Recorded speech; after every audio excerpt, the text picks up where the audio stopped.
Praise the lord. బైబిల్లో ఒక స్త్రీ 12 సంవత్సరాల నుంచి రక్తస్రావంతో బాధపడుతూ తన దగ్గరున్న డబ్బులంతా వ్యయం చేసుకుని అన్ని డాక్టర్లు వైద్యులను కలిసి ఎక్కడా ప్రయోజనం లేక తను విసిగిపోయి వేసారి ఎంతో ఇబ్బంది పడుతూ బలహీనరాలైపోయి ఉన్నప్పుడు తను ఏంటంటే యేసయ్య గురించి వినిందనమాట.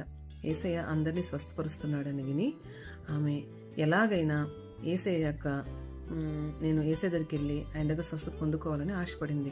అయితే ఆమె ఆడ మనిషి బలహీనరాలు 12 సంవత్సరాల రక్తస్రావం ఉంటే ఆమె ఎంతో రక్తహీనతతో బాధపడుతూ వీక్గా ఉన్నప్పటికీ ఆమె యేసయ్యని చూడాలని ఒక స్ట్రాంగ్ డిజైర్, యేసయ్య దగ్గరికి వెళ్ళాలి, నా సమస్య పరిష్కారం నేను పొందుకోవాలి అని ఆమె ఒక స్ట్రాంగ్ డిజైర్ వచ్చినప్పుడు ఆమె ఎట్లా చేరుకుందంటే అండి యేసయ్య దగ్గరికి.